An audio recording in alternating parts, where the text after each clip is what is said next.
et je me suis dit, mais en fait, est-ce que moi je fais partie de ces personnes qui sont ignorantes, qui savent mais qui ne pratiquent pas? Parce que autant d'années, 3 ans, t'es soumis à Allah dans ta prière, mais est-ce que t'es soumis à Allah devant les gens? Parce que il y a le côté pratique secrète et le côté pratique passe publiquement en fait.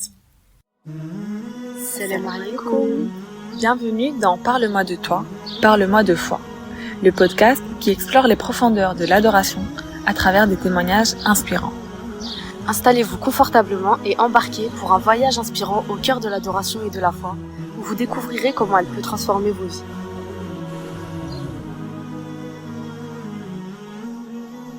Salam alaikum ma sœur. Wa alaikum salam. Donc, aujourd'hui on se retrouve pour faire un podcast qui parle d'un sujet qui est très important, qui touche toute femme musulmane qui chemine vers Allah, c'est le port du voile. Donc à partir de ton témoignage, on va explorer ce thème-là, Inch'Allah. Donc, tout d'abord, j'ai une première question.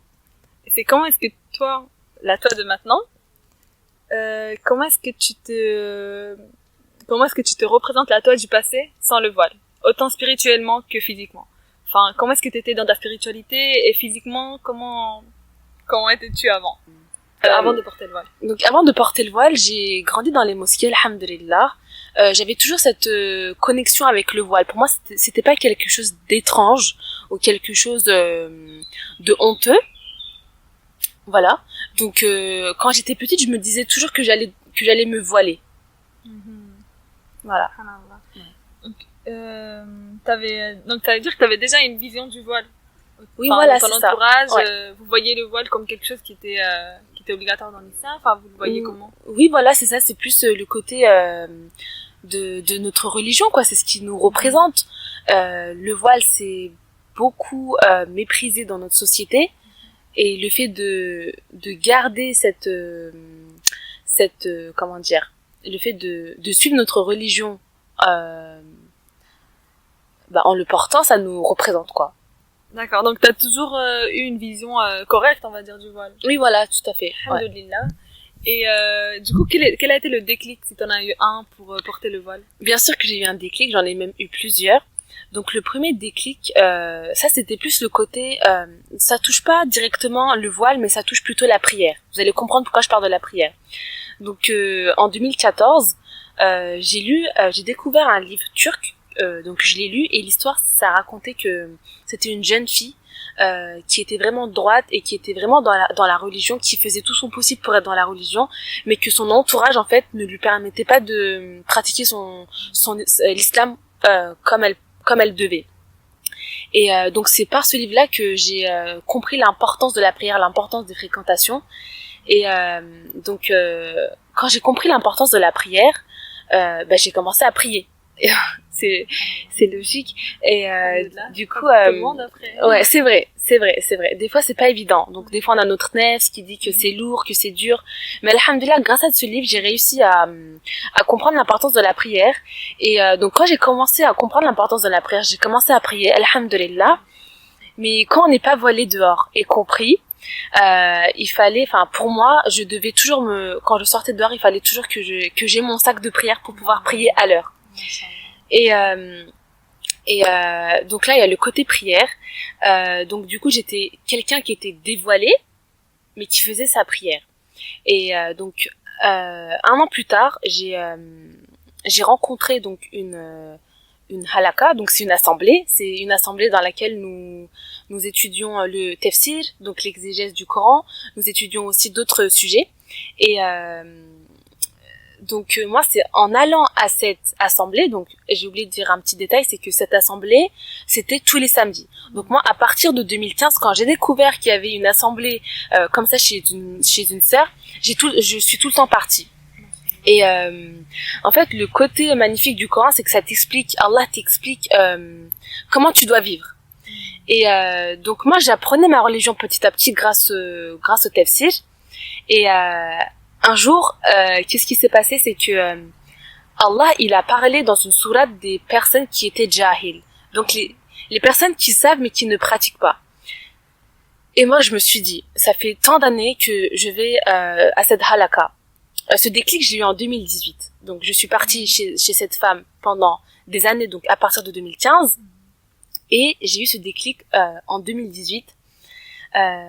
Et je me suis dit, mais en fait, est-ce que moi je fais partie de ces personnes qui sont ignorantes, qui savent mais qui ne pratiquent pas? Parce que autant d'années, 3 ans.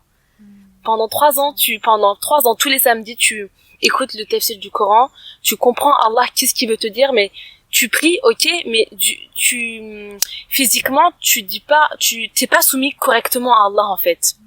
T'es soumis à Allah dans ta prière, mais est-ce que t'es soumis à Allah devant les gens? Parce que il y a le côté pratique secrète et le côté pratique pas publiquement, en fait.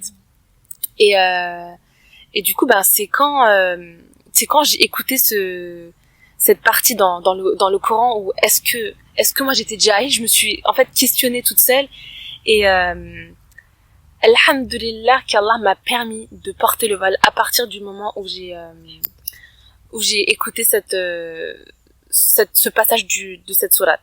Mais il y a un truc aussi que j'ai envie de dire par rapport au déclic, c'est que en tant que personne qui ne porte pas le voile, on a toujours peur du regard des autres. Et moi, c'est sur ce point que j'ai envie d'appuyer, c'est qu'il ne faut pas s'attarder sur les critiques, sur le regard des autres. Parce que moi, quand je partais tous les samedis chez cette femme, je me voilais en fait. Il y a ce côté-là que j'ai oublié de vous dire, c'est que tous les samedis, je me devais de porter le voile. Donc, quand je sortais dehors, j'étais quelqu'un qui était voilé, mais tous les samedis. Parce que pour moi, c'était important de porter le voile quand on écoutait le Coran, sinon c'était quelque chose de très irrespectueux face au Coran, face à Allah, en fait. Et donc voilà, tous les samedis, je portais mon voile quand je partais à la halaka, parce que j'écoutais le Coran. Et faut pas s'arrêter sur le regard des autres, parce que sinon on n'avance pas. Faut savoir toujours mentionner notre intention. Pourquoi tu portes le voile? Pourquoi tu pries? Pourquoi tu vis cette vie? Et il faut toujours mettre notre intention pour Allah, sinon, avec une petite critique, on va arrêter de faire pour Allah. Donc là, le déclic, il y avait plusieurs déclics. Et aussi, il y a un point aussi que j'ai oublié de dire, c'est que, bien sûr, donc, comme j'ai dit, on appréhende avant de porter le voile. Et moi, j'en avais parlé à une sœur que je voulais porter le voile, mais à cette époque-là, j'allais au lycée. Et je lui disais, mais j'ai envie de porter le voile, mais vu que je vais aller au lycée, je vais me dévoiler devant les gens, je vais le reporter. Enfin, se voiler, se redévoiler, c'est pas bien, c'est un peu irrespectueux aussi face au voile et tout. Elle m'a dit, c'est mieux de porter le voile une fois et de se dévoiler ou de pas du tout le porter le voile. Je dis, c'est mieux de porter le voile une fois quand même. Donc, depuis qu'elle m'a dit ça, j'ai accepté en fait de pouvoir l'enlever quand j'allais au lycée. Et de mettre le regard des autres, de pas m'attarder sur ça et de le porter. Alhamdulillah. C'est vrai que le regard des autres peut peser sur beaucoup d'entre nous. Et subhanallah, des fois c'est des questions simples. C'est des questions simples qui ont une réponse qui est simple, comme celle que la sœur elle t'a posée, mais qui subhanallah nous ouvre les yeux. Tout à fait. Et ça montre que le blocage il est ailleurs, c'est pas dans les arguments pour ou contre le voile, c'est autre chose. C'est qu'on doit être assez fort, subhanallah, c'est pour ça. le porter. Ouais. Mashallah. Et du coup, maintenant, qu'est-ce que le voile représente pour toi? Comment est-ce que tu te sens avec ce voile? J'ai l'impression, pour moi, le voile, c'est un peu l'accomplissement de ma religion. Parce que, en fait, quand on est musulmane, Allah nous a permis de nous identifier, en fait. Quand tu vois une sœur voilée dehors, t'as envie de lui dire assalamu alaikum. T'as envie tu te sens proche d'elle, en fait. C'est comme les chauffeurs du bus. Ouais, c'est ça. Tu te sens proche d'elle, c'est un peu c'est peut-être porté sur notre tête, le voile, mais c'est un lien avec nos cœurs, en fait. Parce que du coup, on est dans la même religion, on se reconnaît, et du coup, en fait, pour moi, c'est vraiment l'accomplissement c'est le cheminement déjà, parce que du coup tu fais des efforts pour Allah dans la société dans laquelle on vit, c'est pas toujours évident, mais c'est aussi l'accomplissement. Tu te dis alhamdulillah, j'arrive à mettre en avant mon identité. Moi je suis musulmane, et ça permet d'être encore plus sûr de soi quand tu sais qui tu es et quand tu sais où tu vas, surtout. Donc on peut dire que le voile il t'a apporté plus de confiance. Tout à fait, ouais. C'est ça. C'est quelque chose qui revient souvent en plus quand on parle du voile Alhamdulillah, avec les sœurs.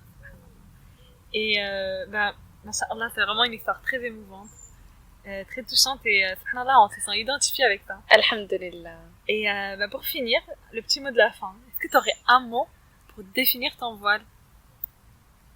Un mot pour définir mon voile.